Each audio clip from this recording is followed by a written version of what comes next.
bicara tentang Turki terlalu jauh. Kita yang berada di Asia Tenggara, apa hubungan kita dengan Turki? Tapi mereka yang membaca sejarah dengan baik, Sultan Hamengkubuwono, Sultan Yogyakarta menunjukkan prasasti bahwa Turki pernah menitipkan kekuasaan kepada Sultan Hamengkubuwono. Buktinya masih dipegang sampai sekarang. Apa maknanya? Bahkan di antara Wali Songo itu pun, di antara mereka adalah utusan dari Kesultanan Turki. Bukankah Turki itu bermazhab Hanafi? Bukankah orang-orang Turki itu bermazhab Hanafi? Tapi kenapa Sultan yang bermazhab Hanafi mengirim ulama-ulama Wali Songo bermazhab Syafi'i? Dia mengerti dakwah.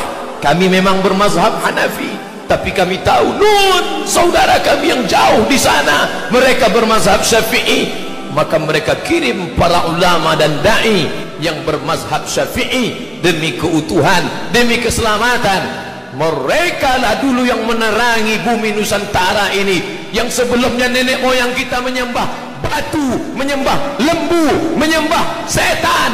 Tapi begitu dai Islam dari Turki itu datang, semuanya bersyahadat, asyhadu an la ilaha illallah wa asyhadu anna muhammadan rasulullah. Maka kejatuhan Turki juga ikut menjadi keruntuhan kita. Apakah malam tak berakhir? Tak tampakkah cahaya? Ternyata di tengah gelapnya sekularisme, di tengah gelapnya westernisasi kebarat-baratan, dalam kekuasaan Islam kalah, dalam politik Islam jatuh, dalam ekonomi berkeping. Tapi ada satu titik terang, ada satu yang tidak dihapuskan oleh Mustafa Kemal Atatürk. Apa dia? Madrasah Imam wa Khatib.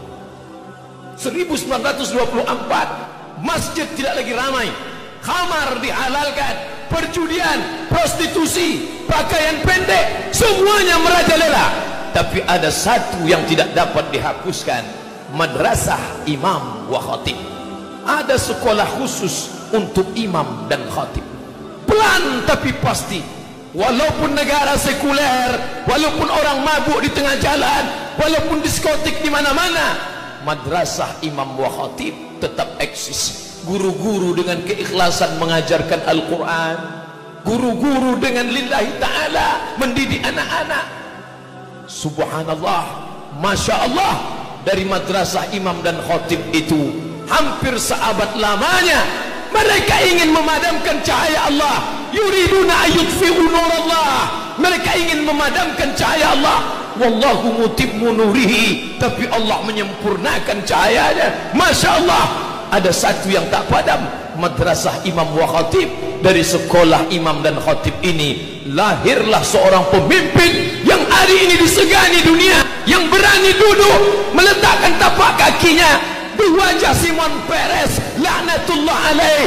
Dia berani menunjuk wajah Simon Peres. Inilah orang yang berani membunuh anak-anak Palestina.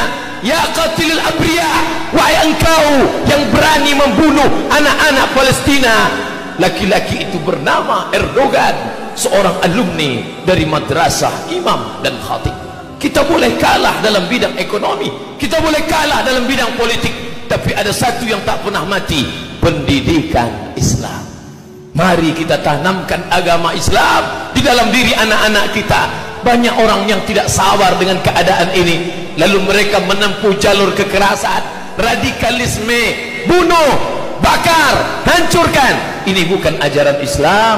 Islam datang dengan kelembutan. Ud'u ila sabili rabbik, ajak mereka ke jalan Tuhanmu bil hikmah, dengan kata-kata yang santun dan lembut, wal mau'izatil hasanah, dengan curi taudadan, contoh yang baik, keteladanan, keagungan, kemuliaan.